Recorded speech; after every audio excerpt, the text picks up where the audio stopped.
السلام عليكم ورحمة الله وبركاته. جمهور نادي سعيد وكارت أحمر، أتمنى يكون الجميع بألف خير.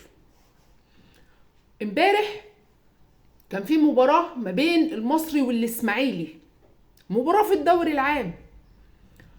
مباراة الإعلام ما اشتركش فيها في أكتر من إنهم قالوا إن في ماتش للأهلي أسفة معلش للإسماعيلي وللمصري في الدوري العام. عشان بس يعني احنا جايبين في سكة الإعلام أولا، عشان بس لا نقول ده في استفزازات، ما فيش أصلا. هي أصلا مش حاجة مهمة أساسا، يعني هو لا ماتش مهم ولا أصلا هما فرقتين مهمين ولا أصلا مراكزهم في الدوري يعني تسمح بإن حد يقول أكتر من كده أساسا. يعني حلو الكلام.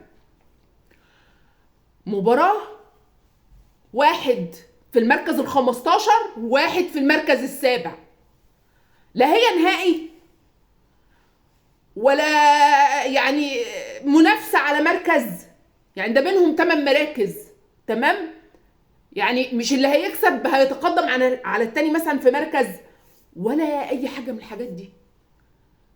يعني يكاد اصلا اللي اتفرجوا على المباراة دي يتعدوا على الصوابع في مصر كلها. تمام، تنتهي بايه؟ تنتهي بحرب شوارع،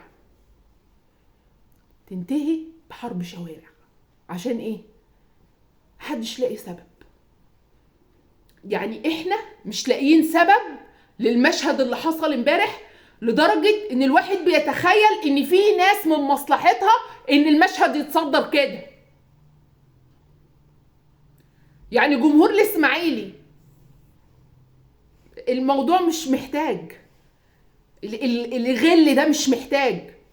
وجمهور المصري انت ما شبعتش دم.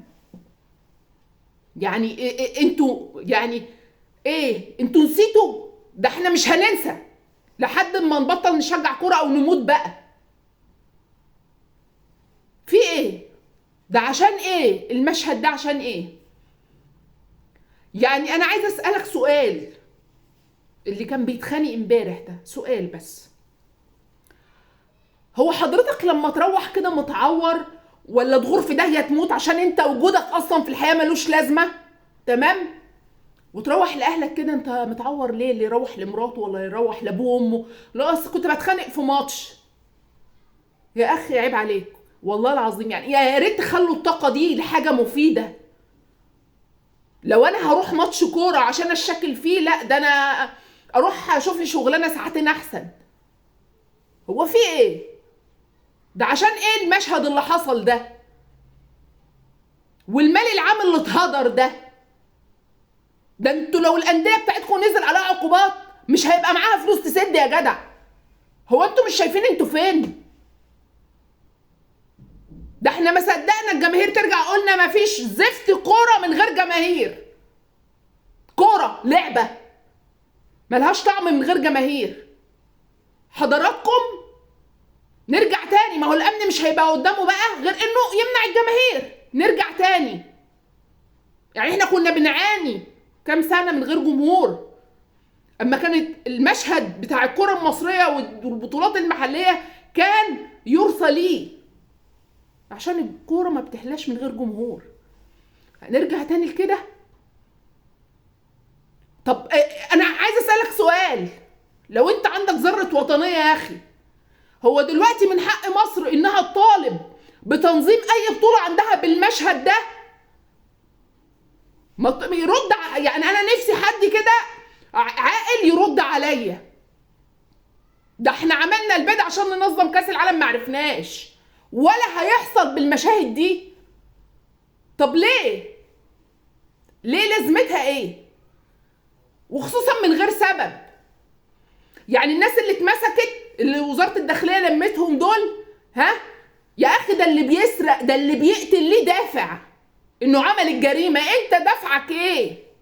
انت ايه السبب اللي يخليك تصدر المشهد ده؟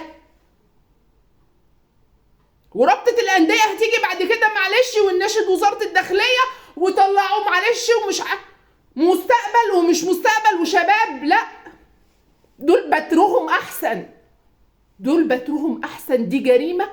يعني اللي بيعمل مشكله مع شخص بيبقوا شخصين، لكن احنا كده يعني على الملأ كده حرب شوارع. لا طبعا، الناس دي مفروض يتطبق عليها اقصى عقوبه في الحته دي، مفيش هواده. فيعني انا اتمنى الناس دي لو اتحبست ما تطلعش، تاخد اقصى عقوبه ليها، ومحدش يزعل عشان بصرف النظر بقى عن اننا جماهير وبنتفرج وبنشجع. ده ما يرضيش ربنا، اللي حصل ده ما يرضيش ربنا. في ايه؟ انتوا فين اصلا؟ انتوا موجودين فين اصلا؟ ده واحد بيصارع على الهبوط والتاني عمره ما هيحصل مركز حتى في الدوري. يا جماعه يعني احنا كل ما يعني ده احنا بقالنا من فين؟ من ايام الواقعه المأساويه اللي ما بننساهاش، بقالنا حوالي 12 سنه والدنيا كلها بنقول يا رب بقى لقدام. انتوا بتيجوا كده بمشهد بترجعونا 100 سنه ضوئيه تاني. ليه يا جماعه؟ ليه؟ دي لعبه. يعني انت لو بني ادم متدين ايا كان ديانتك، مسلم مسيحي يهودي، بتعبد ربنا، ايه السبب اللي يخليني يعني ابلطج او ان انا اعور او ان انا اموت عشان خاطر ماتش؟ مفيش اي ديانه بتقول الكلام ده. يعني احنا في عيد راس السنه بنقول يا رب تكون سنه خير وسنه. استفتحتوا انتوا السنه؟ استفتحتوا بالمشهد ده؟ حرام عليكم، اتقوا الله. عشان يعني الحياه ما بقاش فيها متنفس يمكن غير الكوره، هتكرهونا فيها. لحد هنا انتهى الفيديو، مفيش حاجه تاني تتقال. واتمنى ان الناس دي تاخد جزائها بلا هواده وبلا رحمه، عشان اللي اتشاف امبارح ده والتكسير والخراب اللي حصل امبارح ده لازم يبقى ليه ثمن، لازم حد يدفع ثمنه. لحد هنا انتهى الفيديو بتاعنا النهارده. لو عجبك الفيديو دعمني، يشرفني وجودك معايا على صفحه الفيسبوك. والسلام عليكم ورحمه الله وبركاته.